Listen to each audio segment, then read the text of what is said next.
Voter আমাতকৈ বহুত বেছি, কিন্তু ইন টাৰ্মছ অফ পাৰ্চেণ্টেজ মেম্বাৰশ্বিপৰ অসম নাম্বাৰ 1 পজিশ্যনত আমি উপস্থিত হ'বলৈ সক্ষম হৈছোঁ।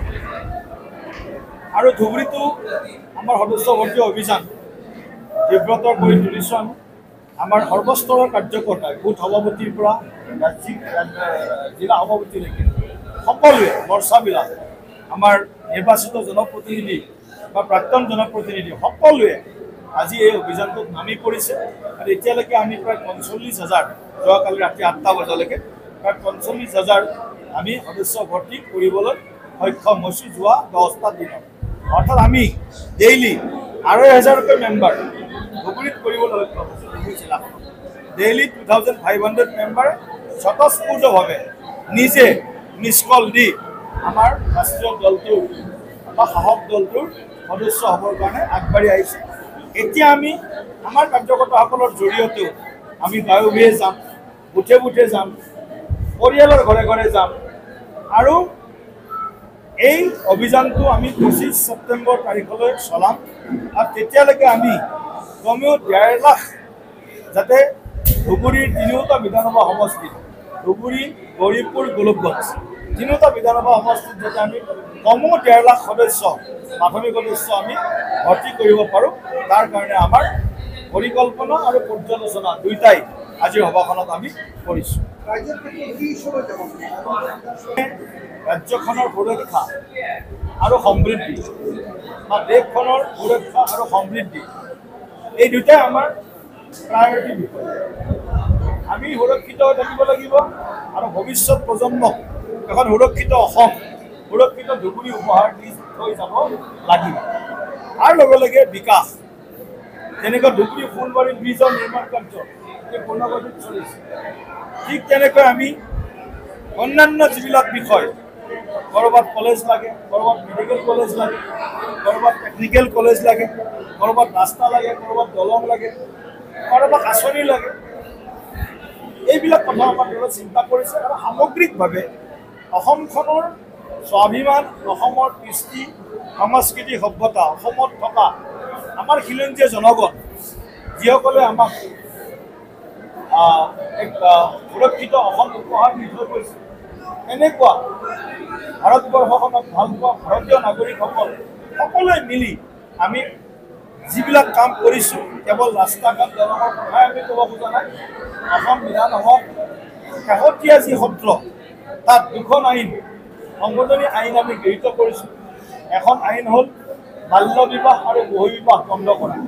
কোনো চৰকাৰে এইটো হিমন্ত বিশ্ব শৰ্মা ডাঙৰীয়াৰ চৰকাৰ, যি চৰকাৰে এই আইনখন আনিছে, আনাই নহয়, এই আইনখন সৰ্বসন্মতভাৱে বিধানসভাত এইটো পাছ কৰাইছে। তাৰ লগে লগে লেণ্ড ৰেভিনিউ এক্ট, এইখনৰো সংশোধনী আনিছে। যোনে যি ইচ্ছা কৰি য'তে ত'তে মাটি কিনিব পৰা যিটো আগত অধিকাৰ আছিল, সুবিধা আছিল, সেইটো কিছু পৰিমাণে আমি আজি তাত অংকুশ লগাবৰ কাৰণে চেষ্টা কৰিছোঁ। এই এখন বিল, গতিকে এনেধৰণে আমি বিভিন্ন বিষয়, যিবিলাক বিষয় আমাৰ ৰাজ্যখনৰ অস্তিত্ব, ৰাজ্যখনৰ সুৰক্ষাৰ লগত জড়িত, তেনেকুৱা বিষয়বিলাকক আমি প্ৰাধান্য দি আমাৰ চৰকাৰে কাম কাজবিলাক খুব তীব্ৰতাৰে আগবঢ়াই লৈ গৈ আছে। তথাপি চৰকাৰখনে পূৰ্ণ সহনশীলতা মাটি ক্ৰয় বিক্ৰয় দালালিৰ ক্ষেত্ৰত গ্ৰহণ কৰিছে, 0 টলাৰেঞ্চ। আৰু বোধহয় অসমত মাটি দালালক গ্ৰেপ্তাৰ কৰা ঘটনা ডক্টৰ হিমন্ত বিশ্ব শৰ্মা ডাঙৰীয়াৰ চৰকাৰৰ দিনতে হৈছে।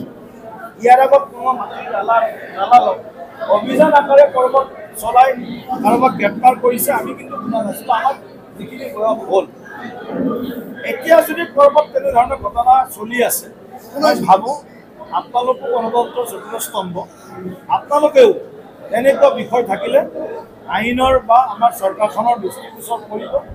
যদি আপোনালোকে দৃষ্টিগোচৰ কৰাত পিছত যদি আমি পদক্ষেপ নলওঁ, তেতিয়াহ'লে আপোনালোকে আমাক সমালোচনা কৰিব বা অন্য ধৰণে আমাক আগবঢ়াৰ কাৰণে আপোনালোকে আমাক সহযোগ কৰিব।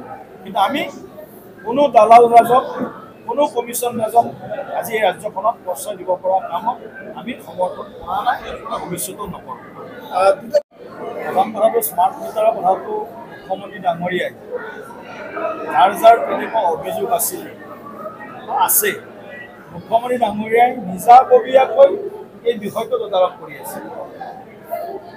অখিল গগৈ ডাঙৰীয়াই যেতিয়া স্মাৰ্ট মিটাৰৰ বিপক্ষে জন আন্দোলন তেওঁক হোৱাটছআপ কৰিবৰ কাৰণে আহ্বান জনালে, তাৰপিছত তেখেতৰ ঘৰত আমি 2টা মিটাৰ লগাই দিয়া আছিল। আমি APDCL এটা নৰ্মেল মিটাৰ, এটা স্মাৰ্ট মিটাৰ। তেতিয়া আমি গম পালোঁ এমাহ পিছত স্মাৰ্ট মিটাৰৰ যিমান ৰিডিং আৰু নৰ্মেল মিটাৰৰো সিমানেই ৰিডিং। গতিকে অখিল গগৈ ডাঙৰীয়াৰ পৰা তেতিয়াৰ পৰা স্মাৰ্ট মিটাৰৰ বিষয়টোলৈ মনে আছে আৰু মনে থাকিবই লাগিব, কাৰণ তেওঁৰ ঘৰতে যদি এনেধৰণৰ ট্ৰেন্সপাৰেঞ্চি গোটেই কথাটো স্বচ্ছতা প্ৰদৰ্শন হৈছে, বেলেগৰ কথা কৈ তেখেতে হয়তো এনেকুৱা আৱেগিক কৰিব নোৱাৰিব ৰাইজক। নাম্বাৰ 1, আমি চৰকাৰ চলাই আছোঁ। চৰকাৰ চলোৱাৰ এটা ব্যৱস্থা আছে। কোনোবাই যদি চৰকাৰী মাটিত বেদখল কৰি আছে, তাৰ অৰ্থ এইটো নহয় এই মাটিখিনি মোৰ, ই 100 বছৰ আগতে আহক, 150 বছৰ আগতে আহক বা 5 বছৰ আগতে আহক। এই মাইণ্ডছেটটো সলনি কৰিব লাগিব।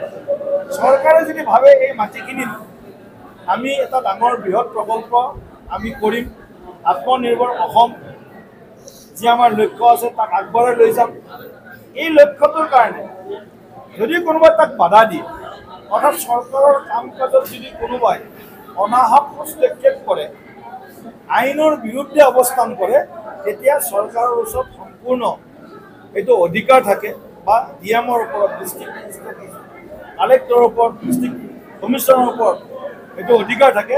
তেওঁ ল এণ্ড অৰ্ডাৰ চিটুৱেশ্যনটো মেইনটেইন কৰিবৰ কাৰণে তেওঁ যি ৰাস্তা দিয়া হৈছে, লাঠিচাৰ্জৰ পৰা, মৃদু লাঠিচাৰ্জৰ পৰা লাঠিচাৰ্জলৈকে, শূন্যলৈ গুলি চলোৱাৰ পৰা, যদি পুলিচৰ গাড়ী ভাঙি দিয়ে, পুলিচে কি হাত সাৱটি তেওঁ পলাই আহিব নেকি? আমাৰ বহুত মানুহে ভাবে এনেকুৱা ৰাইজ ওলাই আহিলে পুলিচে নিজৰ অস্ত্ৰ সম্বৰণ কৰিব, তেওঁলোকৰ হাতত গতাই দি নিজৰ প্ৰাণটো বচাই পলাই আহিব। এনেকুৱা বহুতে ভাবে। এতিয়া আৰু সেইদিন নাই অসমত, এতিয়া সেইদিন নাই। এতিয়া আমাৰ অধিকাৰ যদি কোনোবাই আমাৰ চৰকাৰৰ প্ৰণালীবদ্ধ শাসন ব্যৱস্থাক কোনোবাই যদি চেলেঞ্জ কৰিব বিচাৰে, এই চেলেঞ্জক আমি একেবাৰে মুকলিভাৱে গ্ৰহণ কৰি এই চেলেঞ্জ দিয়াসকলৰ বিৰুদ্ধেও আমি আইনীভাৱে নিয়মৰ অধীনত ভাৰতবৰ্ষৰ শাসন ব্যৱস্থা বা আমাৰ যি সংবিধানৰ অধীনত আমি ব্যৱস্থা গ্ৰহণ কৰি আছোঁ, গ্ৰহণ কৰি যাম। দৃষ্টিৰে মই কৈছোঁ, আমছু আৰু ৰাইজৰ দলৰ এটা মুদ্ৰাৰ ইপিঠি আৰু সিপিঠি। যি প্ৰতিক্ৰিয়া প্ৰকাশ কৰিব আগতে তেওঁলোকে আলোচনা কৰি লয়, কি প্ৰতিক্ৰিয়া প্ৰকাশ কৰিব। আমছু ৰাইজৰ দল এটা মুদ্ৰাৰ ইপিঠি আৰু সিপিঠি। কংগ্ৰেছ বা তেওঁলোকৰ যিটো কি কয় মহাজোঁট বন্ধন, এই মহাজোঁট বন্ধনত অসমৰ সুৰক্ষিত ভৱিষ্যতৰ যিসকলে বিৰোধিতা কৰিব, সেইসকলৰ কথা আৰু কাম, বচন আৰু কৰ্ম একে হোৱা দেখিবলৈ পাওঁ। গতিকে আপোনাৰ যিটো মন্তব্য বা প্ৰশ্ন, সেই প্ৰশ্নটো স্বাভাৱিক, তেওঁলোকে একে ধৰণৰে ৰিয়েকশ্যন দিব। ইয়াতকৈ বেলেগ প্ৰতিক্ৰিয়া আশা কৰাটো ভুল হ'ব আমাৰ কাৰণে। অন্তিম প্ৰশ্ন।